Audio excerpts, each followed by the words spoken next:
Welcome everybody to another edition of Limitless Wombman.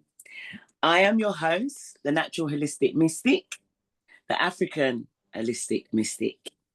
I'm a transformational coach, certified facilitator of women's circles, workshop leader, retreat creator, keynote speaker dedicated to all aspects of women empowerment. More recently, I've joined the Black Men's Venting Room and Black Parents Venting Room. I am here to help people to let their light shine.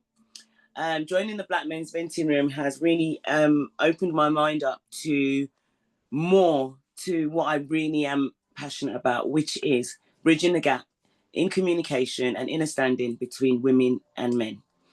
I am really pleased to introduce to you today my guest, Dr. Jude Joseph, also going by Seqen. He is a devoted, optimistic student teacher of the master teacher, Dr. York. He's been doing this on this journey for 30 years. He's spreading the message of truth and potential to the world. He's a remarkable person, and his journey is remarkable too. He's leveraging his experience of Pa Nabab Yanun, and I had to take my time to say that so that I didn't mess it up. He has he wants to make a positive impact on the world and is committed to connecting with diaspora and helping them to return home. Welcome. Thank you so much for being on the show. I would really love you to just give us a little introduction about yourself and what you do and anything really before we go. Thank you. It's a pleasure. Thanks for having me on your podcast. I'm absolutely delighted to be on your podcast. You gave a great introduction. Thank you for that. Yeah, there's not really that much more to add other than, as you say, I've been on this journey, a personal development journey, because ultimately you have to kind of like start with yourself first. It's kind of like if you use a product or a service and you're really happy with it, then you want to share it to other people. So that's kind of been my experience in trying to discover or recover, more appropriately, who I am, in terms of my, just like looking at the world around you, my universe, like who am I in terms of identity, what are my like passions in life, and going about finding truth with regards to, my race, the wider community in general. And that's kind of how it led me to basically studying and reading and researching, speaking with other people, and then finding my way to the culture of Wu Sabat, which was brought to us and given to us by, as you say, Dr. Malachi Z.K. York, who we refer to, passionately as Pa Nabab Yanun. And all I'm doing now really is sharing what my journey has been with others, hopefully to have an impact in their life and help them, do the same. Love that. And I really love what you just said when you said discovering, and then you said recovering. Yes. I've become acutely aware that, like, when I do a lot of work with women about healing, and actually what I'm trying to do with them is get them to remember who they are. I realized that healing is actually remembering, and when you remember who you are and you come from greatness, you rise up and you do something different. So I really love that that to recovering. What's interesting about what you just said as well is, you see that word RE, as in the first part of remember, recover, even the word read, you have RE. Yeah. And it's so significant because when you start to, like I said, rediscover or recover, that word RE is so impactful, because in my journey of discovering who we are and taking me back to like our roots in, say, ancient Egypt, That Mm. RE is referred to like RA as well, because the vowels are interchangeable. Yeah, like A and E and I and O and U. So when you say Ra, that depicts the sun, right? In the ancient Egypt, or Re, we say Reye, but Ra, Re, Reye depicts the sun. And the reason I'm mentioning that is that the sun is the giver of life on this planet to everyone. You know, nurtures us, nourishes us. And yeah, it's like without the sun, we would literally cease to exist on the planet. So it's actually something that I discovered, like words that begin with RE. It may not be the case for every word, but a lot of the words that seem to have RE at the beginning of it, it's like, yeah, remember, because when you say redo, you see what I'm saying? Like there's so many words, it's like really, yeah, quite an impactful coincidence. But yeah, please go ahead. Thank you, thank you. Well, as you know, this is live, raw, and uncut. Mm. Put my lights on. So please put my lights on. Yeah. Sorry. Oh, That's all right. I just sat here thinking it's a bit dark. You actually look fine on my side, but Guy, yeah, okay, let me brighten it up anyway, just in case, because I always like to put them on, whether it's yeah. more nighttime, because you can't always. I don't know. But like you say, that sun ray, let there be light. Let them. Oh, I see now. It does make Yeah, a difference. isn't But it? yeah, you look great either way. But yeah, that's actually Thank better. you so much. Thanks for saying that. Mm-hmm. So I was really keen to get you on the show, on the podcast, because we've had some really great discussions about men and women and how we communicate. And for me, I've come to observe that social media spends a lot of time pitting us against each other. You know, Mm. there'll be some woman on there saying men are this, men are that. And then there'll be a whole load of women in the comments going, yeah, this, that, and the other, blah, blah, blah. Or vice versa. Men will be doing the same. And I just think that people are thriving on selling pain and making the worst of it, when actually, and I particularly get upset when I hear black men and black women pitting against each other, because I feel like the world has been a kind of a bit of a struggle for us anyway, and that we should be more unified. So I'm really for embracing unity. Mm. I'd love to know from you, what was a pivotal moment in your life? Because for me, my pivotal moment, for example, was um, just the complexities of communicating with guys, and then starting to think to myself, what is it I'm doing actually? Is there something I'm not doing? Is there something I'm not listening to, or whatever? And then that's when I started my journey to start working with women to remember who they were and start rising up to be.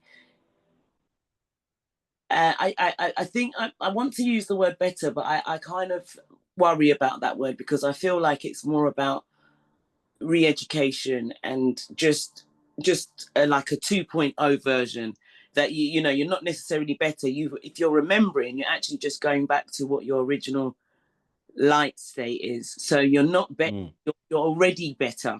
You just have to remember. So I worry about that. So to me, that's what set me on my journey, working with women, working on myself, working with women, and now to this stage where I'm now working with men as well, and working with men and women. So I'd love to know a pivotal moment in your life that led you to embrace your potential and go on this amazing journey that you've been on. Yeah, you've said some really important things in what you've just, described. So much to cover. I mean, the unity, as you've expressed, is so important. And that's one of the key things that our master teacher has constantly been telling us, that, we have to recognize and have love and unity. But when we say love, we're not just talking about it from kind of like, because there are different types of love, right? There's love of self, there's love of you and your children, your family, and then there is the love of humanity, or love which is unconditional. And So depending on how you find yourself, so obviously you got the individual, then you've got the person that is in the community, and then you got the person that is part of like humanity. So yes, I mean, there are agendas, motives by certain people to, as you say, to have divisive you know, strategies and agenda for people to kind of generally not get along. And when you look at society, humanity, even in relationships, as you've mentioned, there are people who profit and benefit from the division. But then there is also, as you said, so when we're looking at these divisions and looking at why we are set against each other, sometimes we have to know that there are some ulterior motives from other people that benefit from it.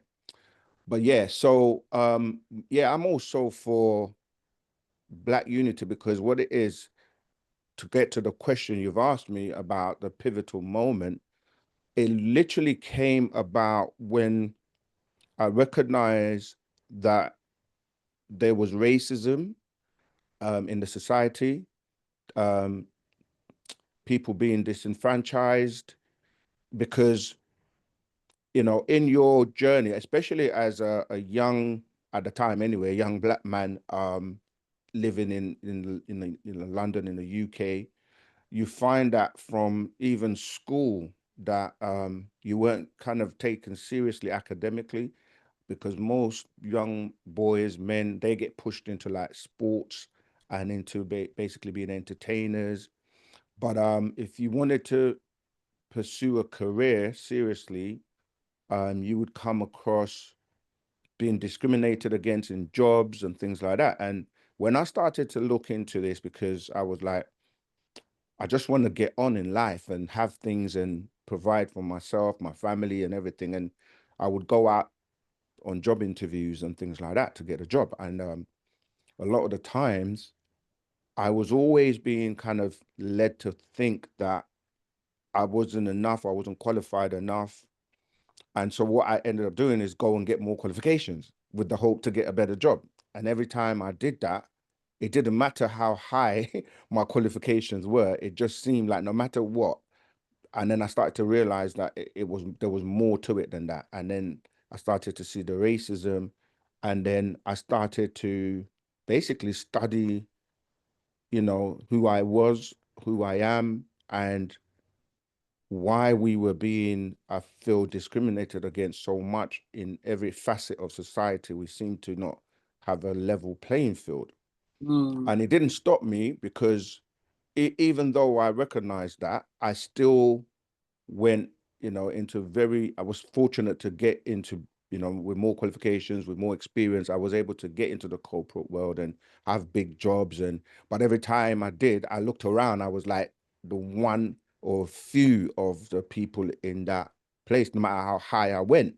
So obviously I recognized that there was something wrong. And so within looking into myself, I started to study history and study, you know, just like why Black people were being so, again, discriminated against. And it just led me to a rabbit hole of discovery, and then I started to recover. And that's when I was like, although when I was studying academically, I was studying to get qualifications to get a job, but this time I was studying to know myself and who I am and where I come from. And then that just gave me the zeal and the passion to just know more. And I think that was the pivotal moment where I was studying to really know and not studying to get a qualification, to get a job. And yeah, with that, it just uncovered so much. And yeah, I've been on that journey since.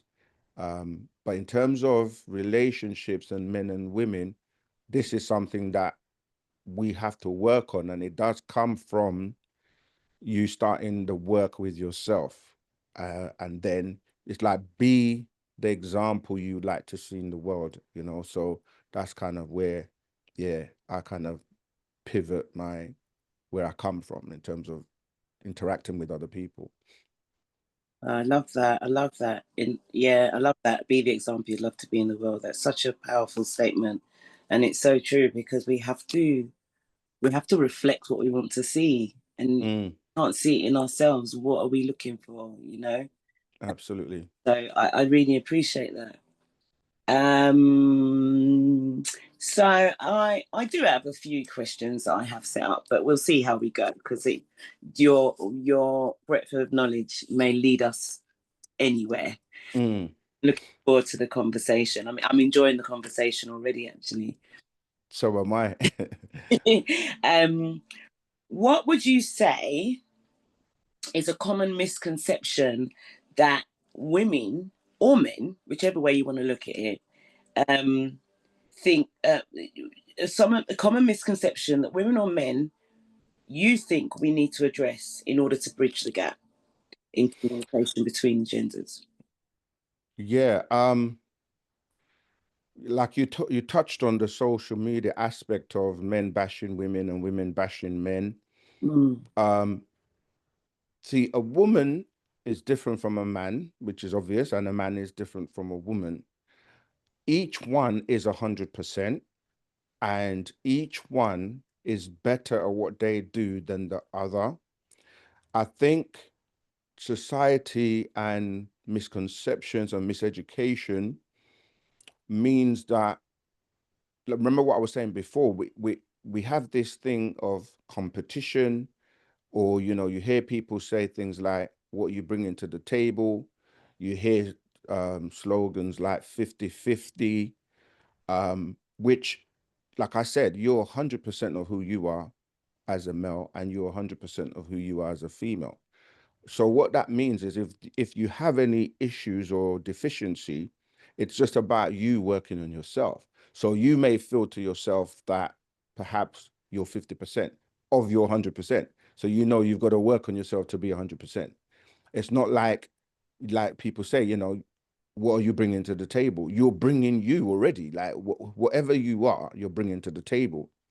But to answer your question directly, it's that I think the gender, knowing what a male is and knowing what a female is and what roles they play and what they are as a whole is a misconception, because people, that's what I'm thinking, like in terms of people coming to relationships or coming to the table or coming to whatever, thinking that they have to be something other than what they really are. And I think that's where you start from. You start from, are you happy with yourself? And like we said, are you happy with the qualities? Of course, things like communication, accountability, dealing with what we call the 9 mental diseases, which tie into things like ego, jealousy, greed, all these types of things, that anger, that's all stuff that is quite negative. And so if you bring in that to the relationship or to the table, then yeah, that's because it's already low vibrational. It's going to have a major impact. So you have to come, even if you're still working on some of those aspects, you have to recognize that and let the other person know that, you're still working on these aspects of yourself. But yeah, you have to embrace each other for who and what you really are, not trying to be a woman trying to be a man or a man trying to be a woman. It's just not going to work. I love that because that's something I'm coming to really have come to learn quite a lot of, because there would have been a period of time where I was very self-reliant, so very independent. And you will often hear women go, I don't need a man, I've got my own bills, I do this, I do that, what do I need a man for? And then they, for me that's become, I've learned that that's not something I really want to take on board anymore, because actually men are about more than just paying the bills and buying me flowers or whatever. There is energy that is very balancing for the feminine, if if she embraces it. So Right. I think that what you just said was quite powerful, you know, about embracing each other for who you are, and also just recognizing that you said you mentioned the 9. I got a few of them. Mental diseases, yeah. 9 mental diseases. I got a few of them. I got 1, 2. I got 4 of them. But the ones that you mentioned, ego, jealousy, greed, and anger, are such potent things that, and I think people's egos, in particular, and jealous, all of them, what you just mentioned, people don't see it. Like, for example, my observations have been that, say, women will judge men a certain way because they're not in a certain bracket, that, you know, they're not earning a certain amount, or they're not, you know, they're not projecting the thing that, you know, Hollywood movies, you know, coming in on the white horse and saving the day and buying flowers and doing all these romance. Prince in shining armor, yeah. They see romance by the dramas that's been fed to us. But for me, romance is not just about that. Like, it could be just being thoughtful about, you know what I mean? Romance doesn't have to be big, grand gestures. Yeah. And then obviously you have the other side of the coin, where you may have men who are like, well, a woman is supposed to do this. And then I'm not saying that we don't have, as you said, I really appreciate what you said about men and women being 100% being different, and each person being already 100%. So we do have things that we can do better than others. And I'm saying, you know, some women may like to cook, some may not, but you may meet a partner who likes to cook. And so therefore that's okay. But when you, if a man meets a woman and expects her to be a certain stereotype, which he has probably unwittingly been fed, then he's not really seeing that person for who they are, but for what they want. Like what you were saying, to be yourself, to come with being fully yourself, and recognizing if you have things that you may need to, that there may be some deficiency in. For example, like if you're greedy and you just, you know, you're very materialistic, then you're gonna look for the wrong things, because you're gonna measure everything by materialism, where That's right. there's a whole range to a human being, more than the materialism. And what would you do if in the worst of times you don't have anything? Then what will that do to you? Or you know, or greed, or anger, or any of those things. So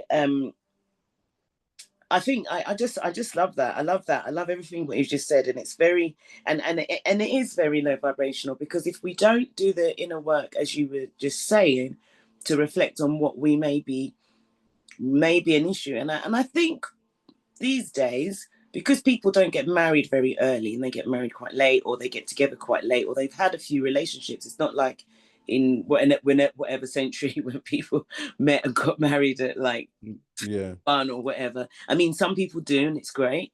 But by the time you've had a few relationships, I think we have a duty to ourselves to start looking at what it is that's gone on, and then we can then, because then you, as you said, you can look at whatever your deficiencies are and work on them. And it's with somebody who thinks that way, so that you can both be doing the same thing. Yeah, I just want to pick up on a couple of fascinating points that you just made. See, because I embrace a culture of Wu Sabat, we already kind of have guidelines of do's and don'ts in, you know, in a relationship setting. So this goes back to what I was saying about education, or more importantly, knowledge, because, you know, education is kind of edited diction, in terms of, you go to school and, you know, you go to society and they say this is right, this is wrong, and you kind of get molded on that, but it doesn't necessarily mean that it works. So when you saying things like women who say, I don't need a man, and the you know, the Me Too, or the women's, you know, all these types of women's lib, and all these types of I would say they actually engineered and by design. So people do get the wrong education in terms of what they think they should do in a relationship. I mean, to say you don't need a man doesn't kind of make sense if you look at things scientifically as well, because science, apart from opinions and beliefs, has a way of leveling the field. Like if a man comes from a woman, because the woman gives birth to the man, how can you say you don't need something that came from you and it's also connected to you energetically and so on?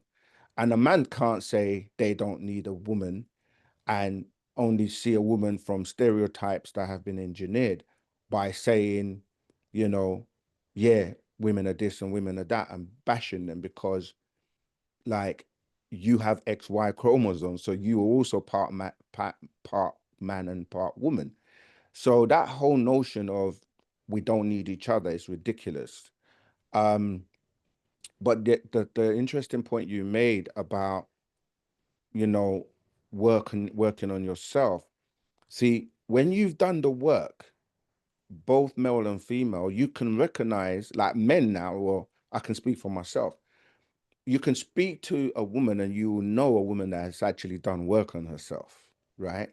Because they're able to communicate more effectively, they're able to listen, they're able to not be so emotional, because although women are more emotional than men, but that this person that's done work on themselves is able to be a little bit more in check with their emotions, and they're even a bit more logical like men, because if you recognize that if you're with someone and that person wants to be with you, I'm talking about vice versa, right? They want the best for you. So whatever they kind of showing you that, hey, perhaps you need to improve on this aspect, or, you know, work on this aspect, it should be embraced, because you know, you can't see yourself. The other person is able to look at you and vice versa and say, look, you know, if you did things this way, because that thing you mentioned about, you know, men having that stereotypical, you know, male chauvinist, the woman should be in the kitchen and all of that. It's like, this is what I'm saying about engineering, because it's a partnership where you're working together, but a woman still needs to know what it means to be a feminine, and a male still needs to know what it means to be masculine. And the woman then needs to recognize, like, there are traits that men have, such as being able to protect you, being able to look out for your best, being able to provide guidance. As you said, it's not just about financial support or, you know, just sexual support or whatever. It's just like there's more to, even in terms of like helping with the children, if you have any children. There's a lot that a man can bring to the children, to the relationship, and there's a lot that a woman can bring to the relationship. So yeah, men today can literally recognize someone who's done work on themselves and one who hasn't. And like I said, those things are so important.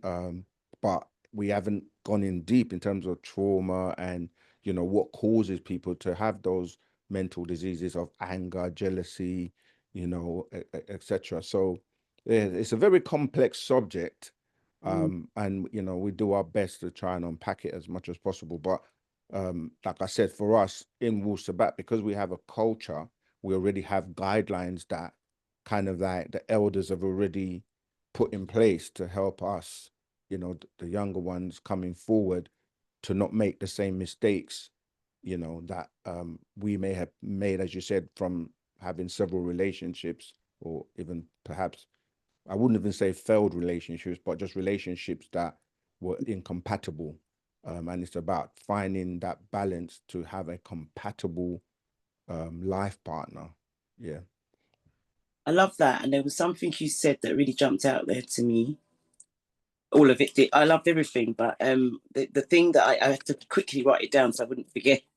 But you Yeah. something about the protector, and I remember in one of the venting rooms we were having a discussion, and there was a clip that someone shared about a woman, or they were talking about a personal experience. I can't remember which one. And you can't, and I did agree with this point.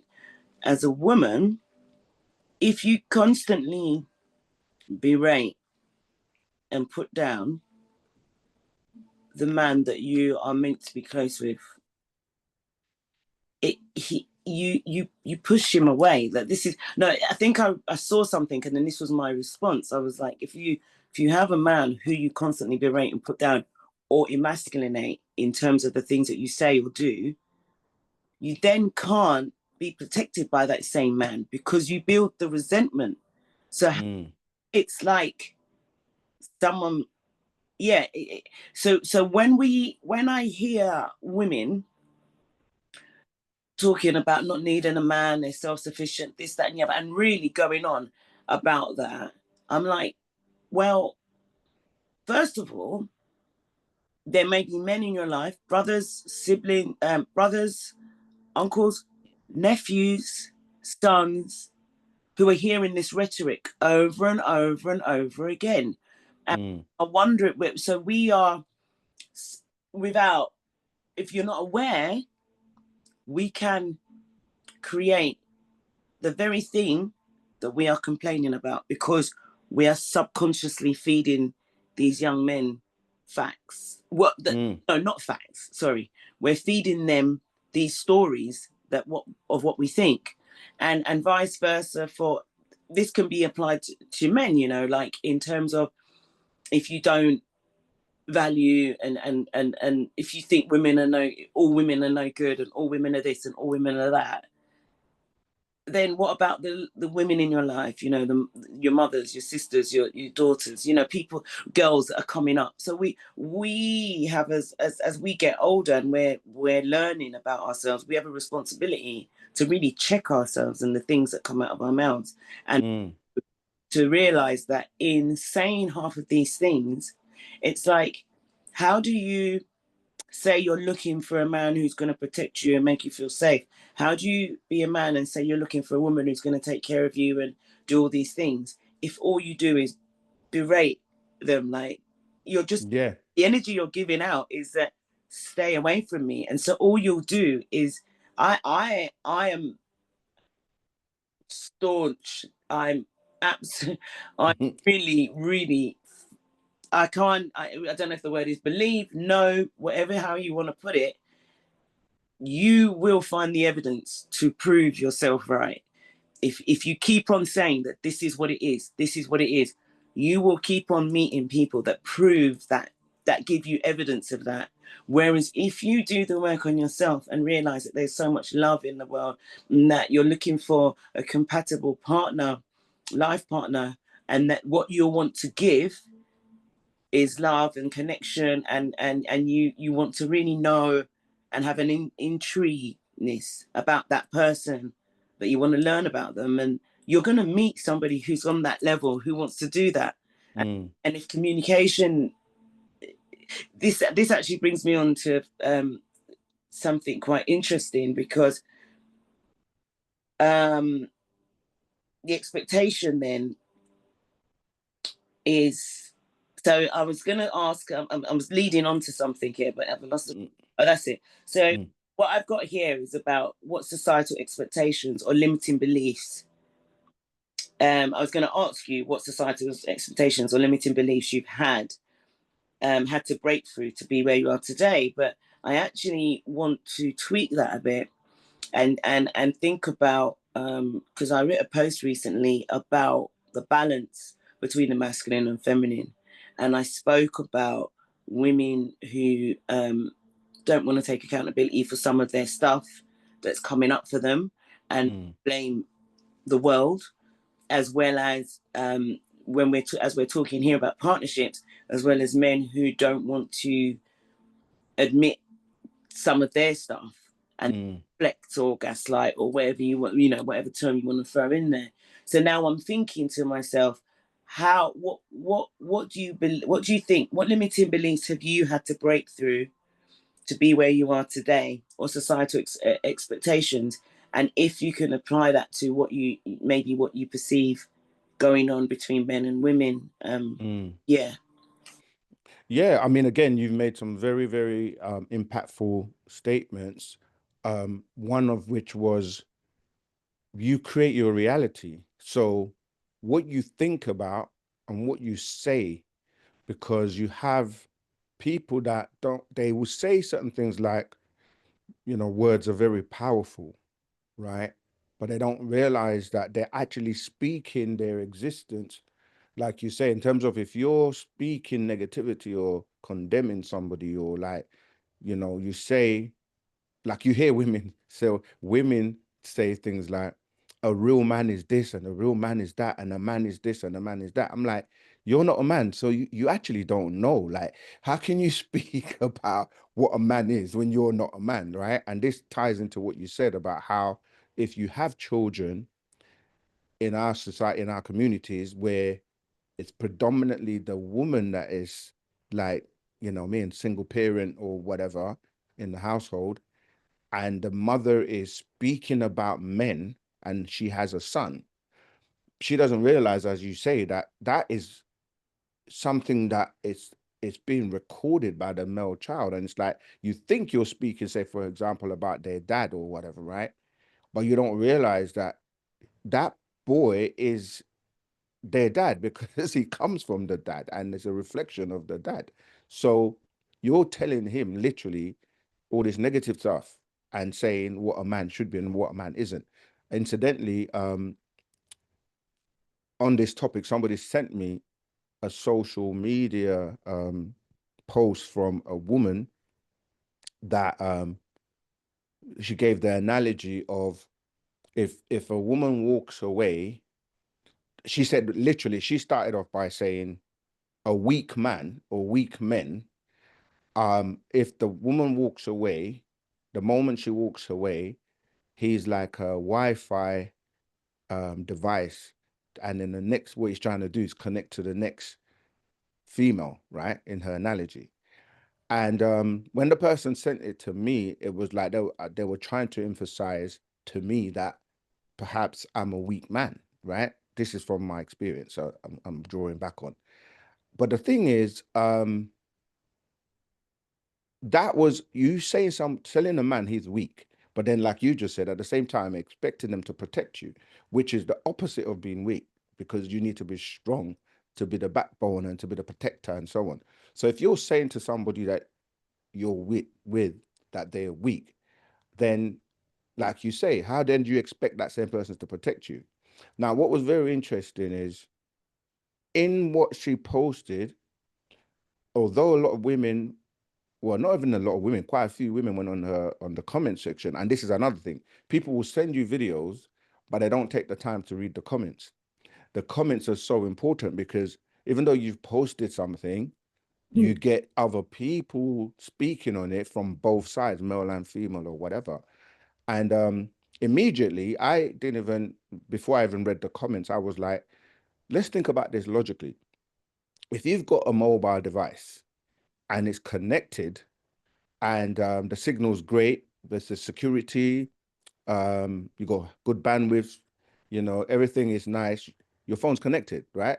So that's you being connected to the opposite sex, for example, right? You don't need to then look anywhere else, because the connection is secure, the bandwidth is great, the service is great.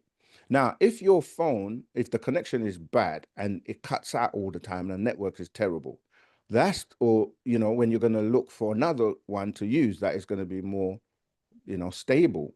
And even when you go to other countries, the minute you travel, you get somewhere, you might be using, say, a network in your country, you get to another country, it's not there, it just automatically connects to another network.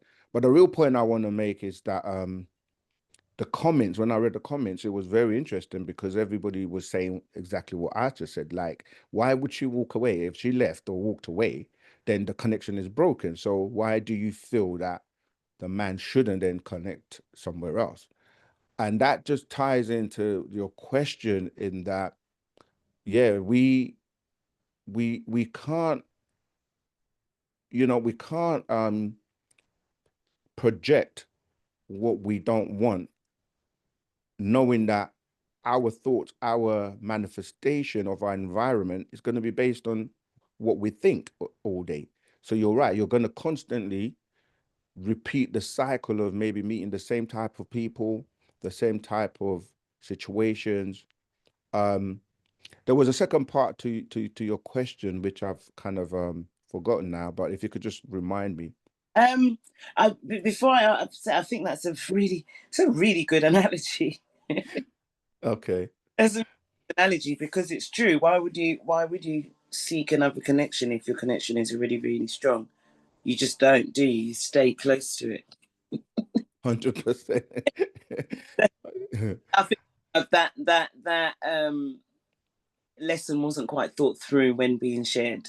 And the funny thing is, she was actually not to, like, she was dressed a certain way. So the comments from the most of the audience was like, "You've just described a woman," which was actually funny because they went on to say, you know, it's normally the women of today, well, modern women. No, can't generalize and say every woman, but modern women, like you said, they say things like, you know, the man's go do this, he's go do this, he's go do this, and if he doesn't, then I'm off, kind of thing, you know. But yeah, it's very interesting. I may share it with you so you can see what you make of it. I was well, I would like to look at that. What I was saying is what societal expectations or limiting beliefs have you had to break through to be where you are today? Yes, that's the part I couldn't remember. Yeah, it's about knowing your worth. Like we have these expectations of just sticking it through or staying if it's not compatible. So people will definitely like just work so hard. I'm not saying don't work or something, but if it's not working, you have to know that it's okay to like to move on. Because, you know, you hear people say things like they're staying because of the children, for example.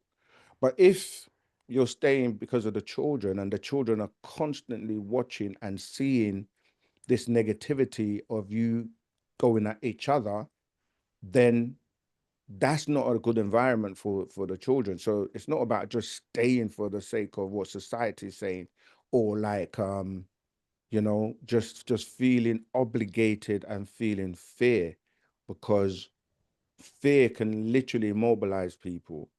And sometimes, you know, you just got to know that not everyone and every situation is compatible. And you have people who, you know, they may, especially if they're married or they've come through, say, a religious background where it's like you're married to this person for life. And so it's like, even when the other person is no longer there, you don't feel the need to be like, you know what, I can still live my life and maybe perhaps meet somebody else, or do you know what I mean? Like, I think a lot of people just through, society, stay in relationships that may be toxic, that may not be working, or because of religion, they feel like their whole life is just based on this one person. And you have situations where sometimes people, like you say, maybe get together very young or get married young and they haven't really had much life experience. So it's about that ability to recognize that change is healthy. Especially if it's like, how can you move on to get in the relationship you want if you don't leave the one you're in? That will never manifest if you know that something's not working, but you don't then move on to something that does work. So it's kind of that's what I find, like people feeling obligated or feeling like they have to stick it out, but be unhappy in sticking it out. Something you hit that's really quite poignant. You said, how can you be in the relationship you want if you don't? There was something you said in that really held. How can you get the relationship you want, but you can't? Yeah. You stay in the one you're in that you don't want. Yeah. Yeah, because I think it's like if you're in a relationship where you're constantly, and I mean constantly, complaining about so many aspects of it, talking about what you want it to be like, what you think it should be like, what you think the person should be like. I mean, if that's your constant repeat or going through your head, that means that you're not with something you want. And you know what you want, but you're trying to make something that isn't. Do you get what I mean? Yeah, that's what we were saying at the beginning. Like, come, yeah. You're trying to change someone to match your expectations and not embrace and accept them, like I said at the beginning, for who they are 100%, and they accept you for who you are 100%.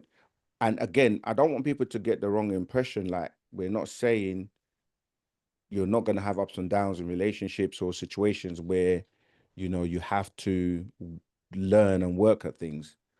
But as I say, like, if you go into it with communication, is one of the most, you hear this all the time. People say communication, but it's not just the communication, it's the comprehension of the communication. So it's not about, like you say, you're just constantly saying something. It's like, are you able to get it? Like, okay, you can complain and complain and complain, but are you able to now logically map out the solution to address that? And this is what happens, where people then end up, like you said, the repeat button, where you're just looping, because if you can't communicate and solve problems and move on, then you're just gonna keep reliving the same trauma or that same issue or that same problem, because you haven't been able to sit down, communicate, and go, this is the solution. And then, you know what I mean, actually apply that solution. Yeah, I mean, hitting the nail on the head there, really, because it's not just about communication, it's about comprehension. Because talk and talk and talk and talk and talk till the cows come home. But if you're speaking Japanese and I'm speaking Italian. Great analogy. Yeah, that's what's happening. You're not communicating. You're not meeting. Really, some little things dropping in there for me. Yeah. So yeah, I think there's so much here that's just, wow. There's just a lot that I'm actually absorbing quite a lot, and I'm making notes for myself, because I like to kind of have these to look back on.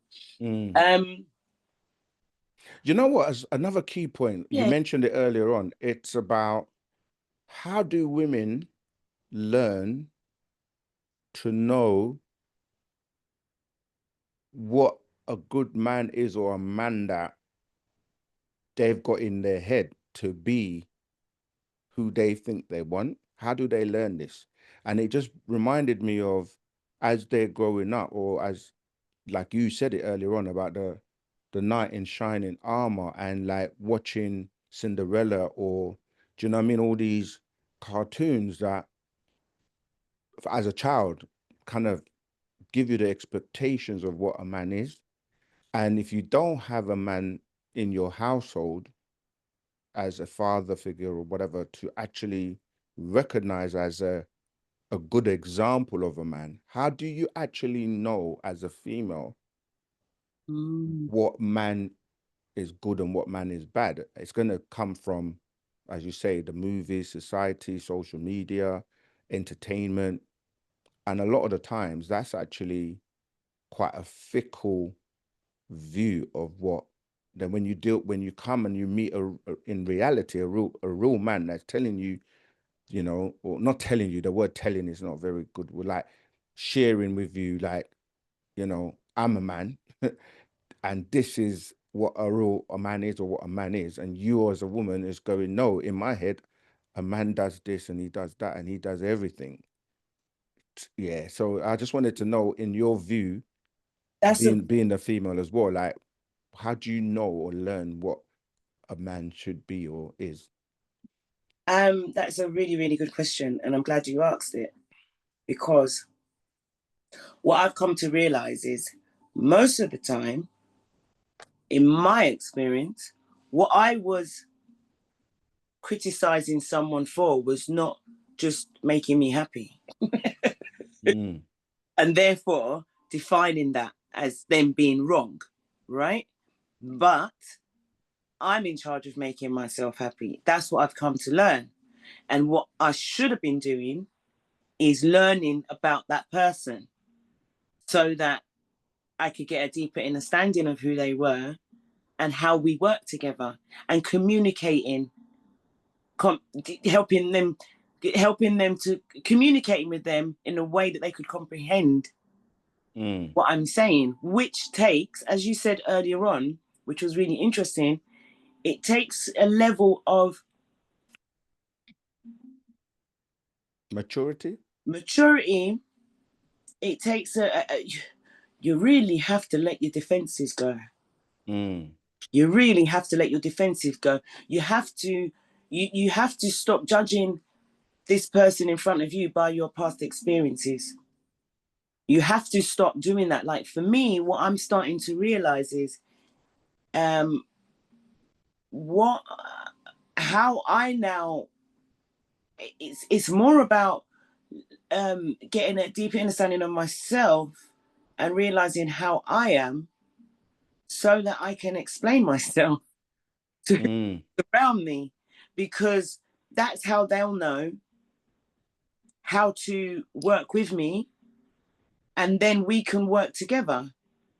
Otherwise, if I'm just saying, because you're right, how can I tell a man what a good man is when I'm a woman? Like, how am I doing that? And judging that man as wrong because I didn't take the time to choose a partner that was cohesive to me. You know, like we have to take a bit of responsibility. If you haven't taken the time to work things out for yourself and how you work, how you tick, what it is that you need, you can't, like, you know, like for example, more recently, I found I went on, my friend encouraged me to go on these dating apps, and honestly, I just abandoned them all because I can't deal with all the different energies, and I haven't got the nonsense.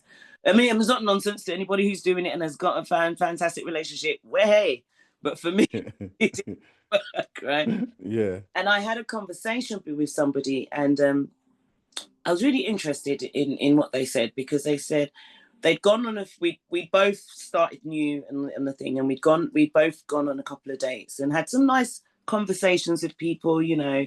I went on like afternoon picnics, afternoon tea, like nice, really nice, a lot of talking.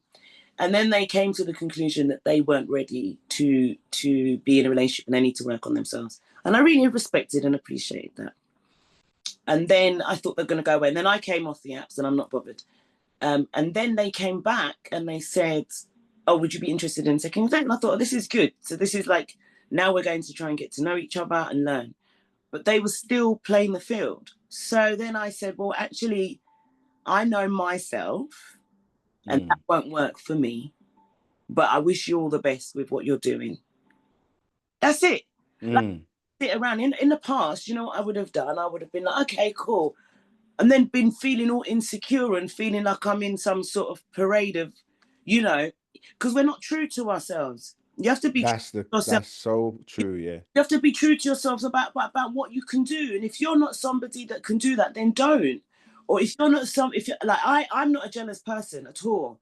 I don't feel like that. But what I didn't want to be was in an imbalanced situation where I'm not dating other people and you are. So it's okay. If someone else is happy with that and you're going to do fine. I feel like we just have to be honest about who we are. You can't. That's you know what? There's a few questions I'm going to put back to you as someone that works with women and so forth. But what you just said there about being honest and being who you are, we said it at the beginning and I'm going to circle back to it. But before that, I just want to make it clear that obviously when I said, you know what I mean? Like how would you know what a good man is and not? Obviously, we know people that are like maybe violent, you know, that are very abusive, you know, they're the obvious ones that you can look and go, that's not what I want to be in. But then you actually have some females or women who they may misconstrue that, you know, the bad man type thing, that is actually what they want. But then when that person is now subjecting that behavior on them, they don't want that, but they want that person to do that to other people, right? But what you said that I wanted to pick up on, you made it so clear that no one else can give you your happiness, because like you said, yeah, and this is what a lot of what I've seen in relationships is people expect other people to bring them their happiness. But you know, Whitney Houston said it best, like the greatest love of all is within, right? Yeah. So you have to love yourself and love the person you are and how you show up, how you behave and all that as well. Because if not, like, how is someone going to love you if you don't love yourself? And then it brings me to the point you just made about being yourself. Naturally, and this is one that women will probably struggle to deal with, but women don't turn up as themselves based on when we look at the way they appear, right? I'm not talking about adornments, like women should have adornments and make themselves look good. But if you start going, your hair is not your own, your eyelashes are not your own, you know, you got, you know, your lips is probably, you know, I mean, even the face might be foundation, the nails are not your own.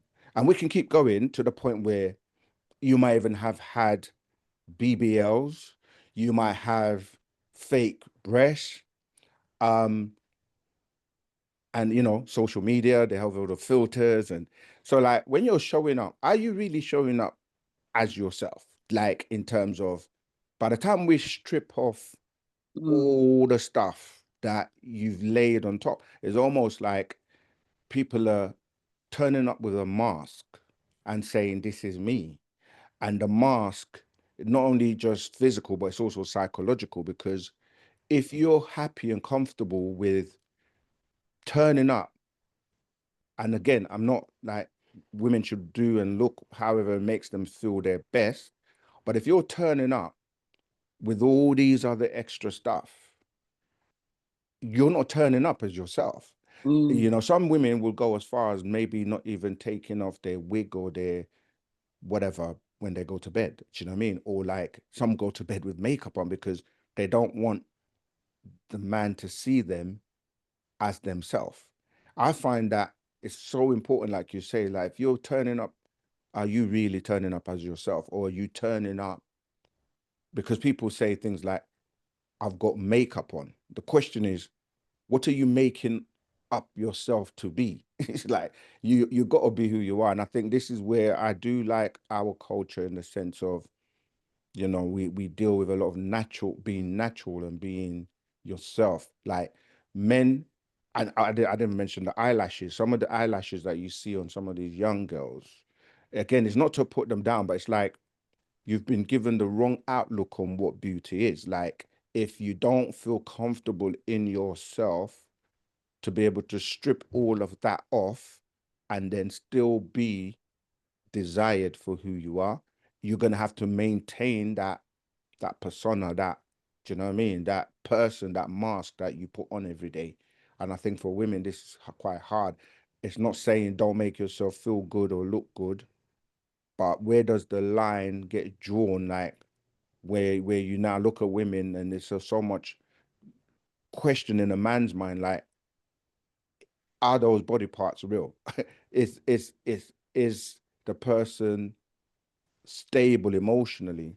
Are they, you know, is it psychological? Like if you're bleaching yourself, if you're wearing, do you know what I mean? Like you're just being something that it's not really you. So, and the last question for you is, why do women find it so hard to just take accountability and just say sorry when they're wrong? I see so many videos that cover this point. So I know I've given you quite a bit to chew on, but really interested in hearing what you have to say about those points. Okay, so I'll start from I'll start from the top about the good man thing. I put a note for that. I think women have to reevaluate what they think is a good man. Because I think that sometimes, as you said, sometimes women will mistake this aggressive, hard, whatever, for strength. It's not always strength. It's just, it can actually be someone who's very scared, but is barking loud. Their bark is louder than their bite, right? So they're barking loud to give the assumption of strength. But if they're very insecure, when you meet them, when you get to know them, their insecurities will project onto you, maybe make you feel insecure, and then there's a whole mess there, which is the same thing what you would do, which goes on to the thing about women projecting a different thing. I think there was something I saw the other day, and it made me think a little bit. Like Nicki Minaj, for example. I think she's hilarious. I do. I think she's very, very funny. I do. I think she's very funny. I've watched some of the things she does. I think she's actually a great comedian. That's my take on her. Right. And, you know, she talks about certain things and her songs are a bit whatever. But one of the things someone said was, everyone's trying to look like Nicki Minaj, but Nicki Minaj came from... Little Kim. No. Nicki Minaj came from a strip joint. Oh, yeah. Sorry, yeah. Okay, I got you. When and I think listen, I don't care about how she looks or anything. I think she's funny, controversial. Some people don't like her, whatever. That's fine. But what I'm saying is, if we are putting ourselves out there like that, and you have to take just. I'm not putting women down for dressing like that, because I like my clothes and dressing up. I've got my red hair, and, you know, I like messing about with my look and everything. But what I'm saying is, if the way you're searching is through that level of superficial, right? Because you got to remember, she's a show person. She's on stage. So that's her look, for her trend, for whatever she does.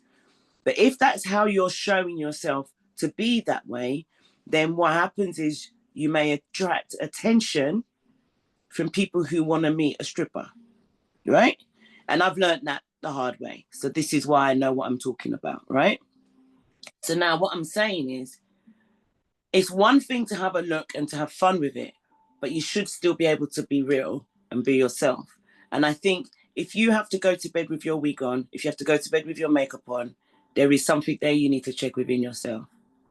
Because I should be able to just be normal, no makeup, just like this. Not like, well, I've got makeup on now because I'm on show and I'm on a podcast and I'm trying to be presentable in certain ways, right? But if you can't just be fresh, just clear as yourself, if you can't have days where you're in a tracksuit and trainers with your guy and just looking normal and doing something normal, but you have to always be like this, then I think that there is a question there about who is it you're doing it for? Why? I don't know. I'd have to speak to an individual to see that. But then again, having said that, I also know men that just want that look. This has become a thing too, where I've also met men who say they like the natural, but they never go for that. They go for the ladies with the wigs and the lashes and the nails and all of that. So while you're putting down someone else for not being natural, but you're still doing that. So I feel like there's questionable things in both camps there. But really, I forgot the last question now, but the first bit about the good man thing is about reevaluating what you think is a good man. And I think that you need to know yourself. It always comes down to what is compatible to you. What are you looking for? Are you looking for this good, pretty, whatever it is, who's going to look flash, who's going to give you the flowers, who's going to do all those things, but have no substance? Because when your sink is blocked, are they going to go, or when you're getting ready to go out, who's going to take the longest?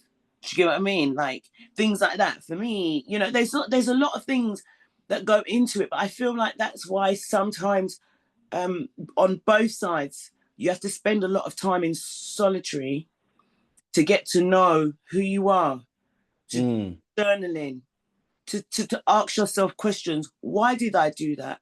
What was it about that relationship? Or what was it about that conversation? Why was I triggered? Because to me, triggers are fantastic.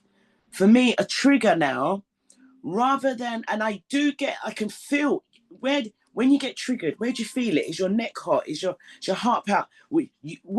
See how your physiology reacts when you're triggered. And when you feel that, that is not the time for action. That's the time to stop and go deep in and ask yourself, what is going on? Why? Because until you learn all of that, you're just going to always be in reaction. Yeah, I know that. Yeah, in reaction mode. Yeah, is a good thing, which is it's good to but I feel like you should be not just reacting, because there's no thought processing and there's no pause. So what you have to do is take a pause and learn about who you are. And when you start to learn about who you are, what you'll do is you'll start to realize the things about yourself that you love and things about yourself that you don't. And you'll start to see that you don't want to do this, you don't want to do that. And eventually you'll be guided vibrationally to people that are more suited to you because you become calmer. You mentioned earlier about when men, I realize I'm going a bit over time, so it's okay. You said that men know when women have done the work. It's listening. That was the last question about the accountability. I've just right. And saying sorry. Sorry, come to me. You have to be able. That's why I'm saying to you that triggers are great if you can acknowledge that you're being triggered. And if you can acknowledge you're being triggered, that means that there's a wound, something there that you haven't dealt with, not them. You, right? You haven't dealt with something, so that's why it's getting to you. And this is why the accountability issue comes up, because I don't think that enough women, because women have been kind of put upon quite a lot and I'm not going by the westernized feminism. I'm not talking about all that. I actually want to make a point there that I think feminism was created because of the Greco-Roman patriarchy, which is the Western world's patriarchy, where they never respect women. So they had to create feminism to create some balance. I do not believe that in Africa we had this issue. We were already respectful of women. We were already, there was no need, but we kind of jumped into that.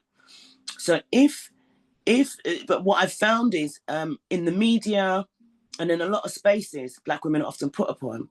So what happens is they get very defensive because it's like, oh, what now?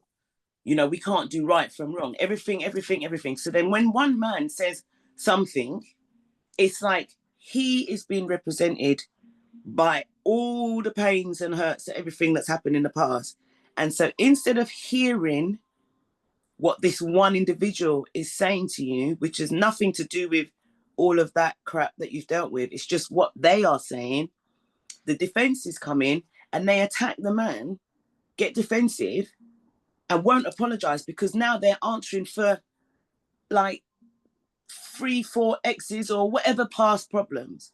Whereas what I've moved from that space of doing is actually taking accountability and being like, actually, this person is talking to me now about something that is pertinent to them and me and them. That's it. There's no baggage behind it. They're just asking me something. They're just showing me, either they're asking me something or they're showing me something, or they're expressing something about how they feel, about their lived experience of something I've done. All it is, it's not personal, right? So then I can be like, oh, wow, I didn't realize that I was doing that. I'm sorry. And just sit with that, leave it. But a lot of women have not learned that art of pausing and listening to their triggers. They haven't worked on their triggers. Triggers are telling them that there's something wrong with that man. They think their triggers are telling them there's something wrong with the person that's triggering them, not realizing that the trigger is actually about them. You've really nailed that. Yeah. I want to touch on the point of you mentioning about the supply and demand. You are right. Like men or women tend to feed the supply, isn't it? So if men are giving attention to a particular type of woman, then they may feel, right, well, I need to be that woman for you because you seem to be giving attention to that particular type of woman. But I think that a lesson that women have to be able to learn, and this ties back to the childhood programming of what a good man is or what a man is. I think that makes women think like there's one man in the world that has been built and designed just for them. So because of that, he cannot see or look anywhere else other than them. And that outlook is actually very superficial because a man is wired differently to a woman. Like how, especially if we're dealing with black relationships, if you see another woman that is black like you, and somebody's giving them a compliment or giving them attention or making them feel good about themselves, I feel that women don't see that like it's a reflection on them because, do you know what I mean? Like, would you rather the man give hate or negativity or whatever to another woman? And you shouldn't feel like because someone else is giving a compliment that it takes away anything from you. But I do get what you mentioned in terms of like, you know, the supply and demand.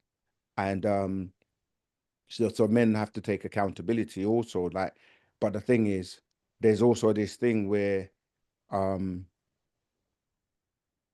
you know, they say like I'm not sure if I can say it on your podcast, but you know, the types of women that a man wants, like they want the one they can present in public, who is all, do you know what I mean? So as you were saying, the Cardi B's or the Nicki Minaj's, and before I say what I'm going to say, they are industry made. Like you say, they're entertainers, they sign contracts, and a lot of what they do is governed by the industry or the people they've made contractual obligations with, right? So like people showed videos of, say, Cardi B, for example, what she would do with her children in her home is not what she shows in public.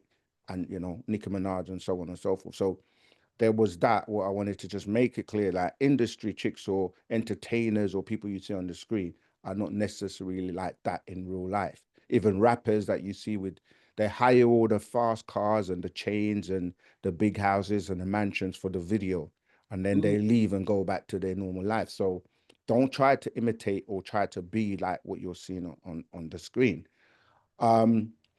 Yeah, but in terms of saying sorry and taking accountability, and you've said it really well in terms of those triggers are showing you those deficiencies we spoke about, and that you still need to work on that, because if you're not able to control, that's one of the diseases, right? Your anger, just because someone has said something that has triggered you, and instead of you listening and sitting with it, what women tend to do in a lot of situations is they then bring something you've done, or like they have to say, well, you did this as well, or like in that moment where it's like, no, let's just address that.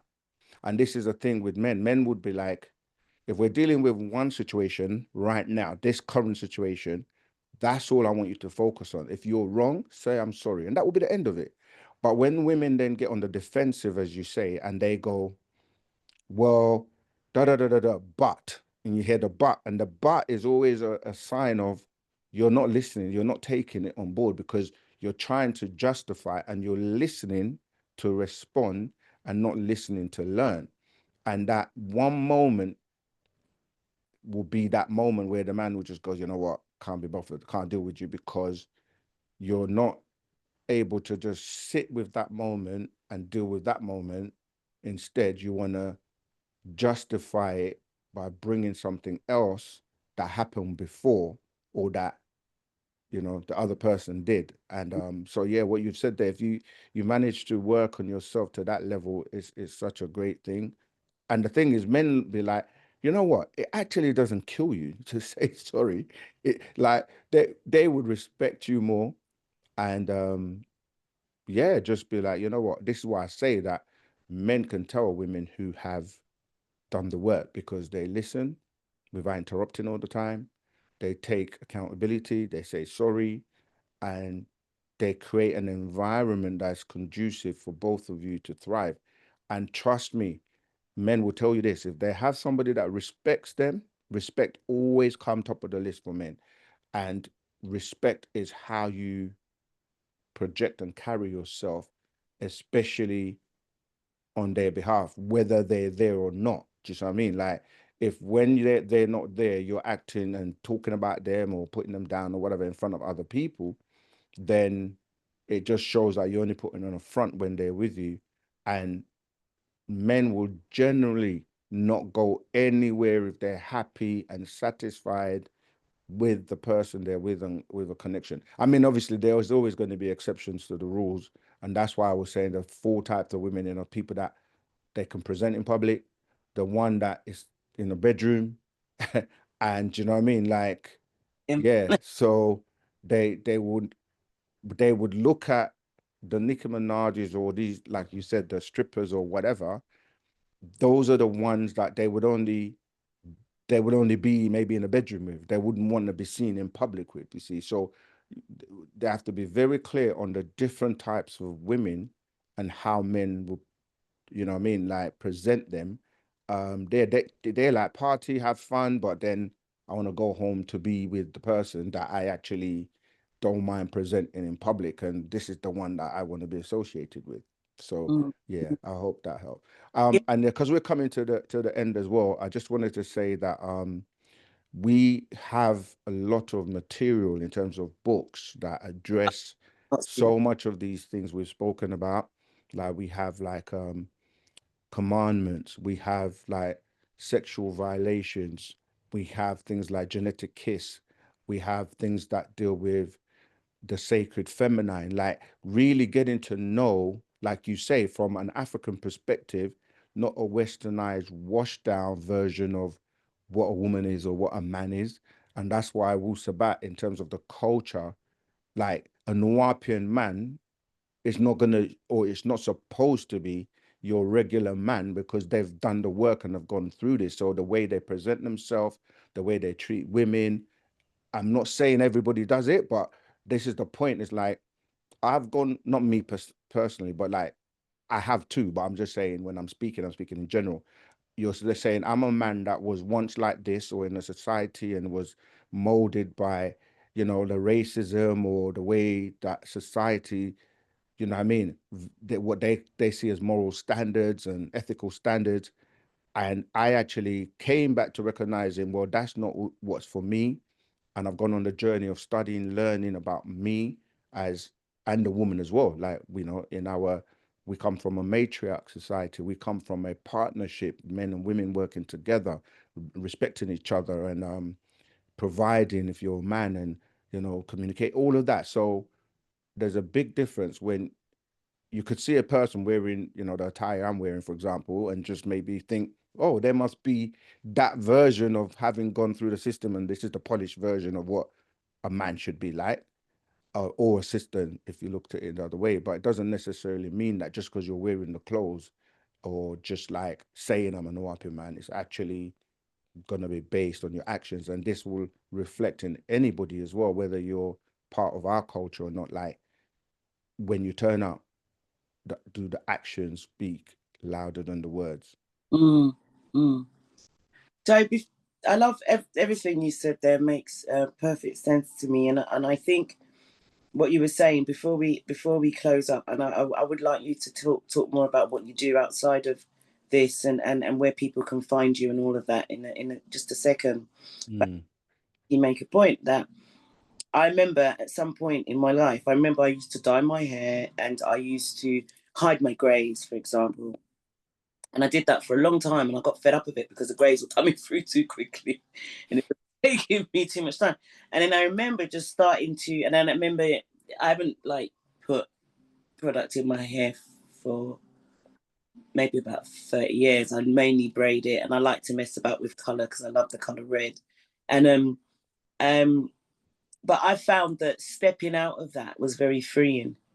Trying to keep up with looking like whatever the stereotype was freed me in a way that I can just be self-expressive and be who I want to be.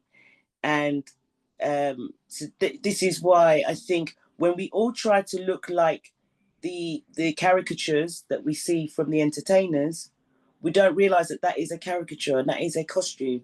The same way as if you go on a stage, if you go to the theatre and you see a pantomime, you see what I mean? You like the pantomime just because it looks good. You don't have to look like the pantomime. And also, they spend a lot of money and time to look like that to go in the video, which means that then you have to spend hours, I don't know how long, to get ready to just step out your door.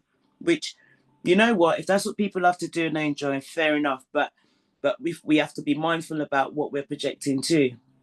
And in terms of accountability, I literally wrote a post about this yesterday or a couple of days ago.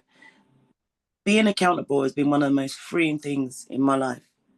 Being able to admit when I'm checking in myself is actually very freeing. What is constricting is holding on to old and being right and proving someone else wrong. That is the most constricting area I have found for myself.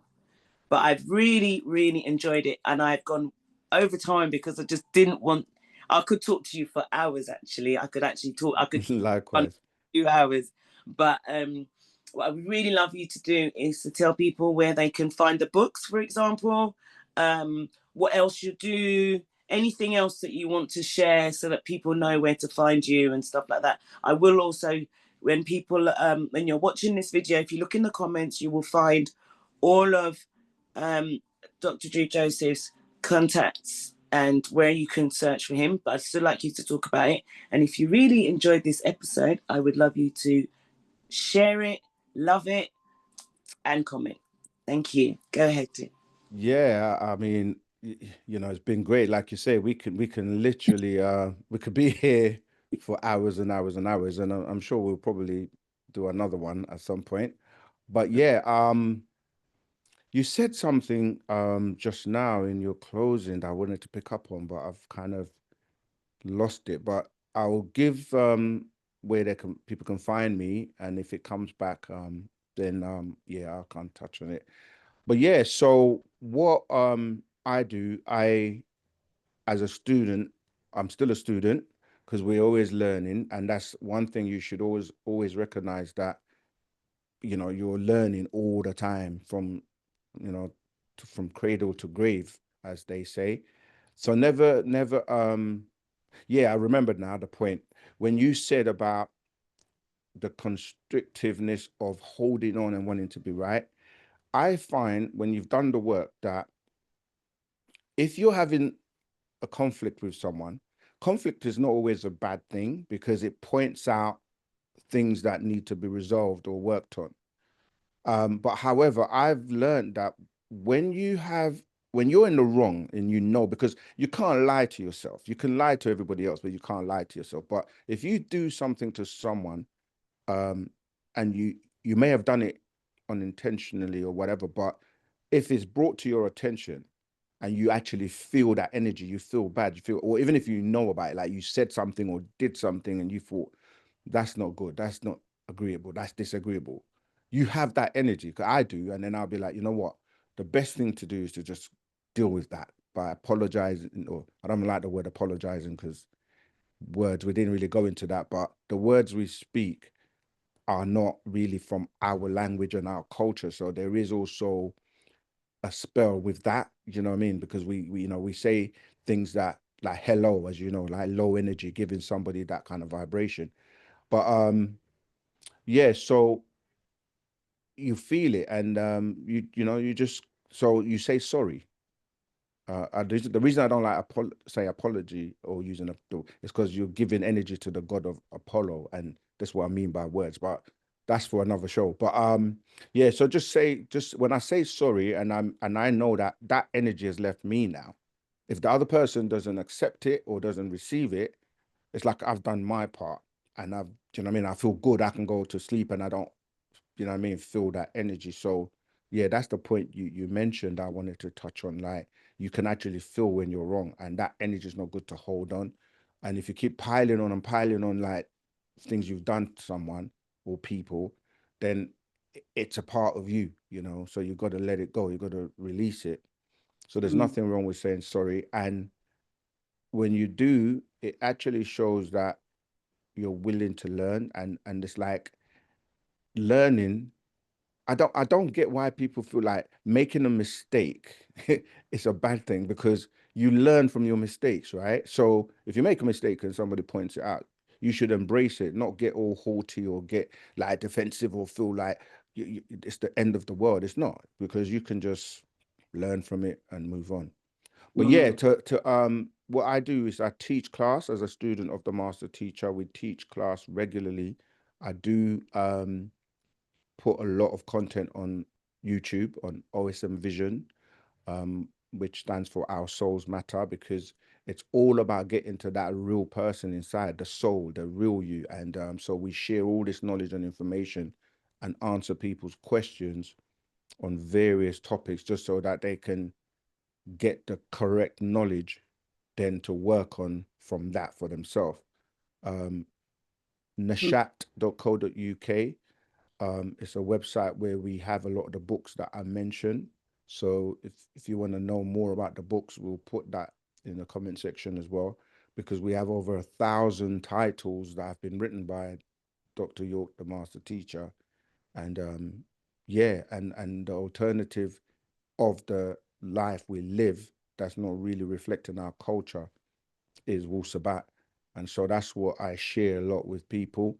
And it comes with, when we say Wu Sabat, it's a culture, and the culture comes with everything you need to live, you know, in a particular way. That's your language, that's your, you know, your dress, your food, your, do you know what I mean? Basically, everything to do with living a wholesome life that was designed and made for you as a, you know, a quote unquote black person.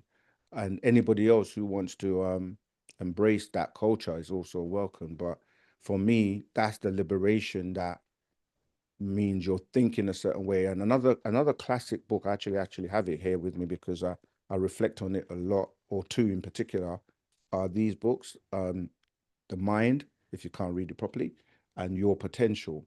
So the two of them together really help you in terms of taking stock of your mind and then realizing your higher potential by putting what you're learning into practice.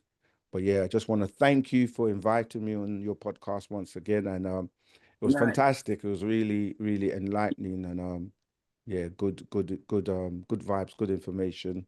And I learned a lot from it too. So thank you.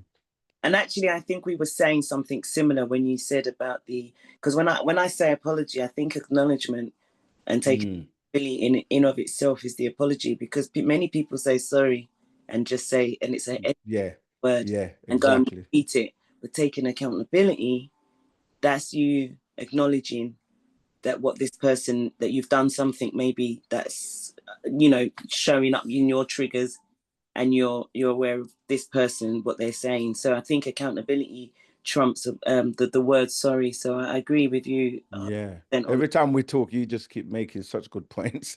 But you're right. It's like some people just say sorry for the sake of saying it. So, but you also recognize when people are genuine. Yes. In what they, like you say, the acknowledgement, or like, are they really sorry, or are they just saying it just to say, I'll tick the box. Yeah. So I definitely agree with you there as well, which goes back to the comprehension and not just communication. Yeah. Not regarding the word, but I'm just saying I really resonated with what you said. Again, thank you so much for being on the show, on the podcast. And if you love this and you enjoyed listening to our conversation, please love it, share it, and comment. Thank you. I will also share it on my platforms and so forth. Yeah. So thank you. Thank you. All right. Take care. You too. Bye. Or I normally say take and give care. That's brilliant. I like that. Yeah. All right. Bye.